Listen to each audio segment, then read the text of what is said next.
2016 Kawasaki Vulcan SABS First Ride Review.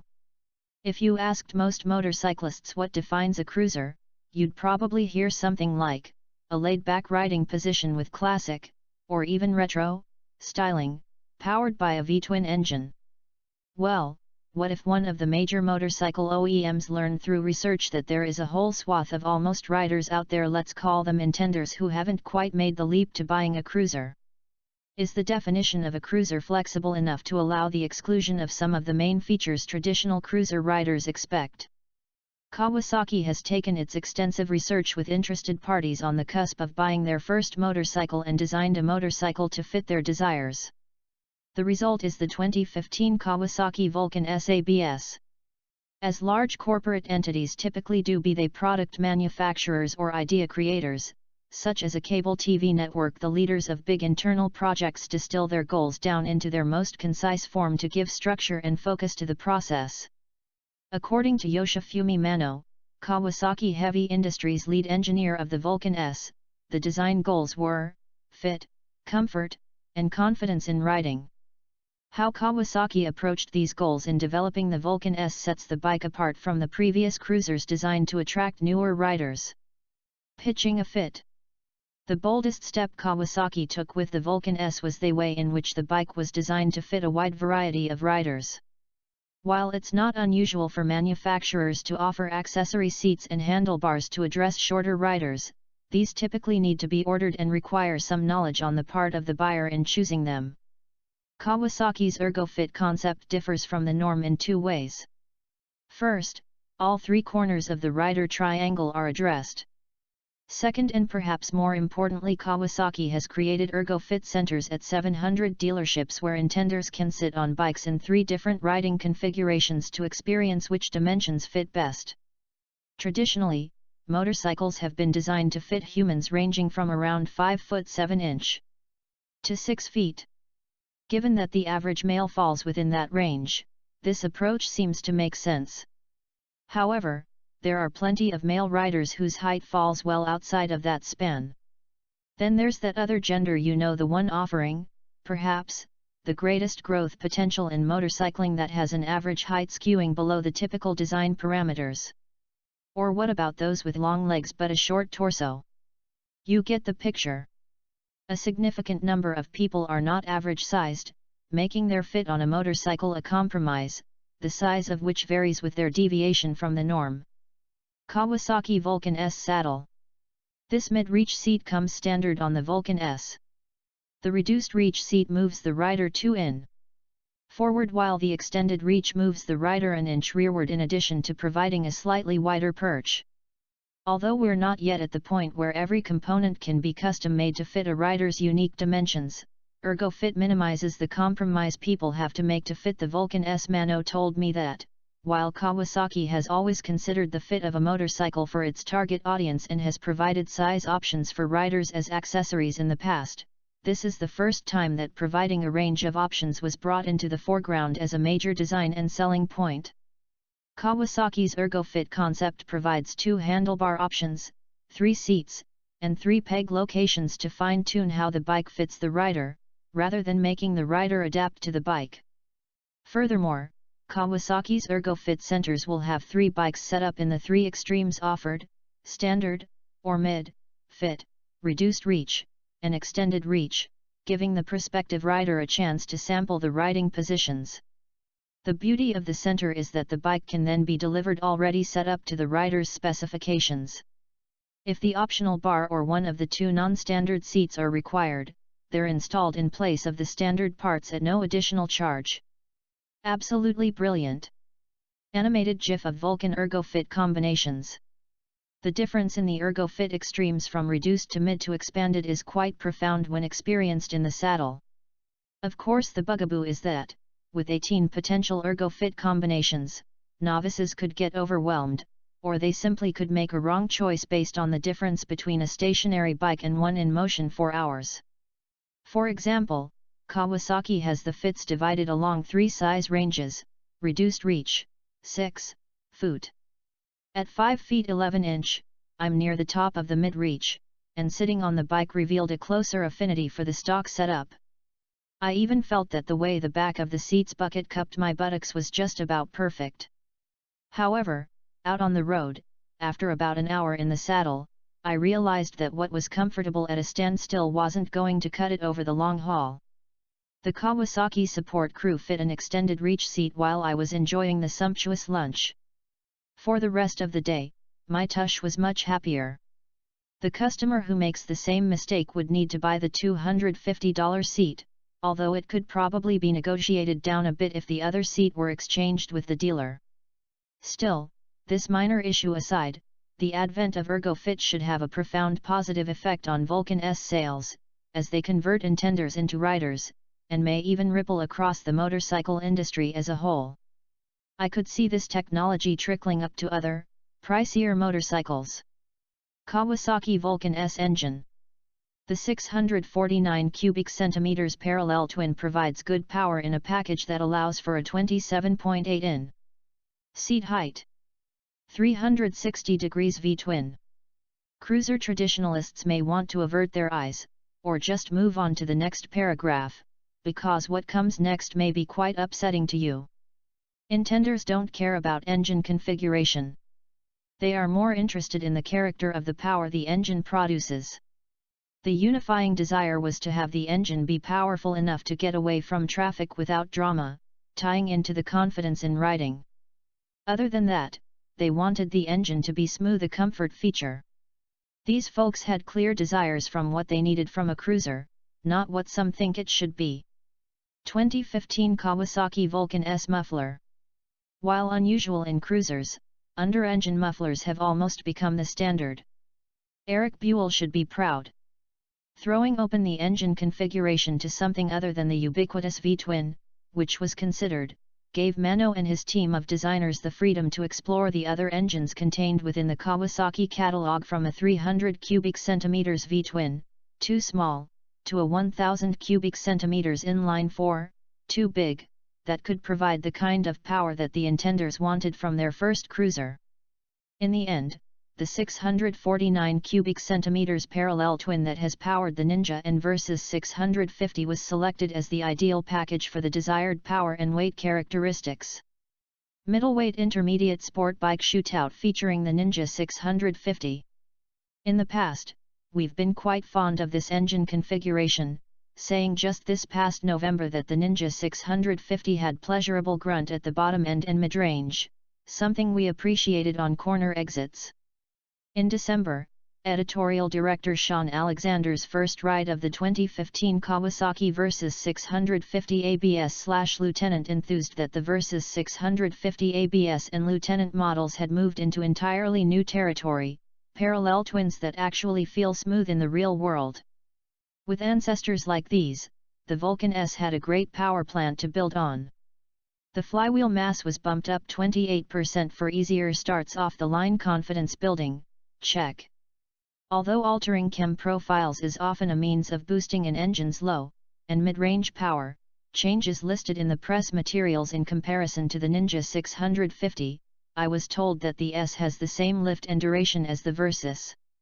Additionally, the intake funnels, air intake, throttle bodies, and ECU were modified. For example, the intake ports are fluted when compared to the Ninja 650 for the differing job descriptions of the bikes. One clever way that lower RPM power was enhanced was through the use of dual-walled headers. Externally, the headers look large and virile, but they use narrower internal piping to improve bottom-end grunt. However, those 649 cubic centimeters don't want to lollygag in the bottom end. This engine loves to rev out to its red line. After rolling through the slight vibration in the mid-4000s range, the engine's intake honk deepens and becomes an entertaining holler as it pulls towards the top end, then begins to fall off a bit before the 9500 rev limit. During our photo sessions, various editors could be heard riding past the turnaround point in order to have a chance to rip through the gears a few times without the rest of the herd in front of them. The slick shifting 6-speed transmission also added to the fun factor. 2015 Kawasaki Vulcan S headlight. The riding position, which sits the pilot down in the cockpit, combines with this shapely headlight nacelle to minimize the wind blast all the way up to extremely uncruiserish speeds. New riders will like how the breeze won't excessively tire them as they rack up the miles. The EFI performs flawlessly in most circumstances.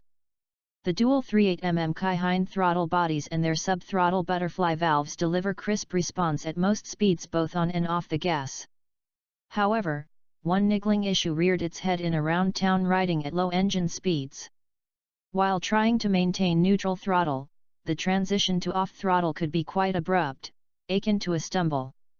Coming back on the gas could also be abrupt at these low speeds. This issue is odd for a bike built with the stated goal of giving new riders confidence out on the road as they build their experience level. Although I didn't feel any excessive throttle cable lash, a Kawasaki representative said he thought this could be the issue and would check it out. Unfortunately, this conversation took place after the riding for the day was over, making it impossible to verify the cause. Framing the issue. Engine design affects areas other than just the Vulcan S motivation, it also determines ground clearance. With the engine hung from the frame rather than cradled in it, space is freed up to allow the exhaust system to be located completely under the bike. No /cut dualies on this cruiser. Now, both the rider's reach to the ground is narrower, as are the peg locations. In a feet forward riding position, narrower pegs result in better cornering clearance. While riders won't forget that they are on a cruiser, and will still need to place their heels on the pegs for maximum clearance, the pegs touch down cleanly and nothing else does even when ridden extremely hard. 2015 Kawasaki Vulcan S foot peg. If you look closely where the peg mounting bracket attaches to the frame, you can see the hole for moving the assembly rearward. The steel perimeter frame is also responsible for the Vulcan S backroad manners. Where some cruisers that are less torsionally stiff respond with a slight delay to a snap steering input, with a short pause before the chassis follows the front wheel, the sprightly 650 changes directions quickly and doesn't protest under mid-corner corrections. Neither does it wobble in high-speed sweepers like many cruisers. If intenders are looking for a motorcycle that does what they want when they want it to do it, as the Kawasaki reps stated in our briefing, the bike's handling illustrates Kawasaki's design efforts. With a 31 degrees rake and 7.1 in trail, the Vulcan has the stance and stability that cruiser riders love, yet remains maneuverable. Turning isn't the only area of handling responsiveness the Vulcan S will be judged on. The 41mm telescopic fork has 5.1 in of travel and worked well in every situation thrown at it, even getting slightly airborne over a railroad crossing. Sorry, Kawasaki. After 5 photo passes, I just couldn't restrain myself. The solo shock, which people who only follow cruisers might be tempted to say looks like the Indian Scout, follows the lines of the frame back to the swingarm in a similar fashion to the Ninja 650 and Versus 650. Rather than being connected directly to the swingarm, as with those other models, the Vulcan's shock utilizes a backlink to provide the shock with a longer stroke than a direct link would allow. 2015 Kawasaki Vulcan S shock. The shock does a good job of handling most bumps over the rear wheel's 3.15 in of travel. Easy access to the ramped preload adjuster is a plus. This is a good thing since the Vulcan S only has 3.15 in of travel in which to absorb the slings and arrows of outrageous pavement. For the most part, the Kayaba shock performs its duties admirably. On the highway, the suspension is supple enough to make the ride comfortable at elevated speeds, and with the quick steering we've already discussed, the S also benefits from great backroad manners. However, in the urban jungle, where pavement is often broken, the shock can only do so much in its efforts to manage those forces despite the fact that it has a longer stroke than the Harley 883, 2 in, and the Star Bolt, 2.8 in, but shorter than the Harley Street 750, 3.5 in.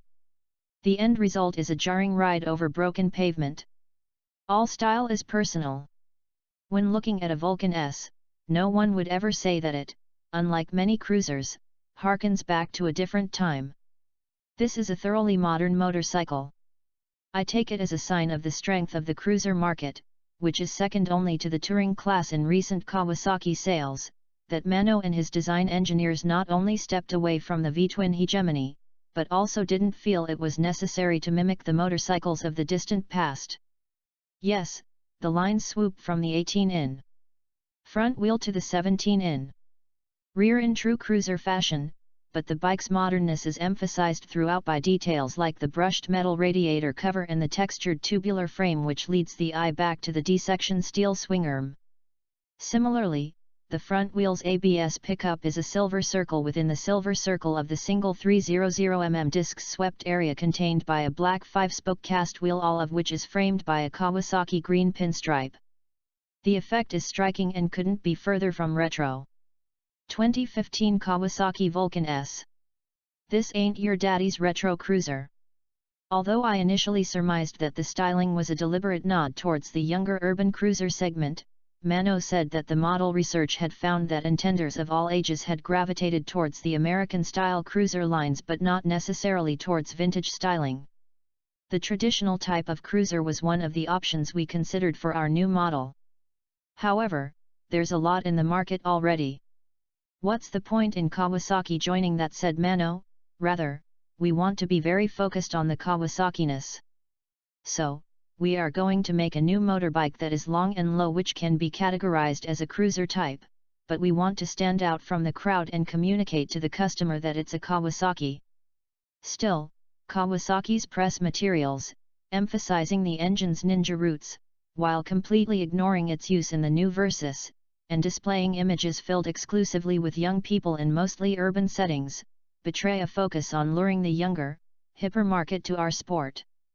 However, I guess my 52-year-old affection for the new Vulcan's clothes confirms that the styling ain't just for the kids. 2015 Kawasaki Vulcan S front disc. The two piston calipers deliver good stopping power from the 300mm front brake. ABS is a $400 option which is well spent, lessening the consequences of overusing the brakes while learning proper technique. Saddle up. As we've stated before about attracting new riders to motorcycles, the first impression, that moment when the intender throws her leg over the bike and lifts it off its side stand, colors the entire experience. Here, the Vulcan shines.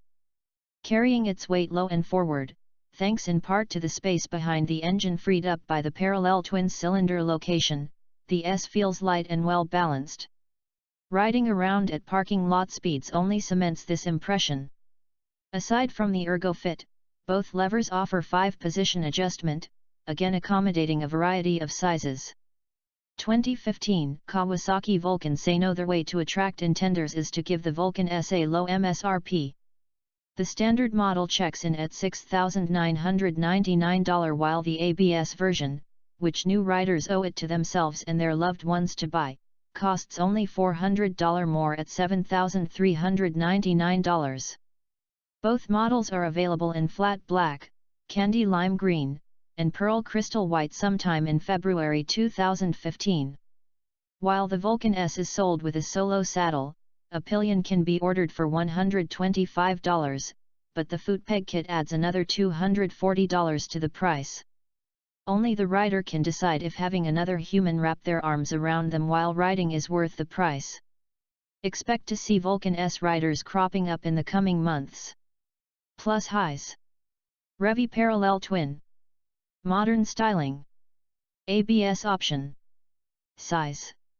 Short rear suspension travel. Abrupt low-speed throttle transitions. ABS is an extra cost option. 2015 Kawasaki Vulcan S ABS specifications. MSRP $7,399, $6,999, non-ABS. Engine type 649 cubic centimeters, 4-stroke, liquid-cooled, DOHC, 4 valves per cylinder, parallel twin. Bore and stroke 83.0 x 60.0 mm. Fuel system DFI registered with two 38mm throttle bodies and sub-throttles. Ignition TCBI with digital advance. Transmission 6-speed with positive neutral finder. Final drive chain. Front suspension 41mm telescopic fork, 5.1 inches of travel. Rear suspension lay-down offset rear shock with linkage and adjustable preload, 3.2 inches of travel. Front brake single 300mm disc with twin piston caliper, ABS. Rear brake single 250mm disc with single piston caliper, ABS. Front tire 120/70/18. Rear tire 160/60/17. Wheelbase 62.0 inches. Seat height 27.8 inches. Claimed curb weight 498.3 pound. Fuel capacity 3.7 gal. Available colors: candy lime green, pearl crystal white, flat ebony. Warranty: 12-month limited warranty.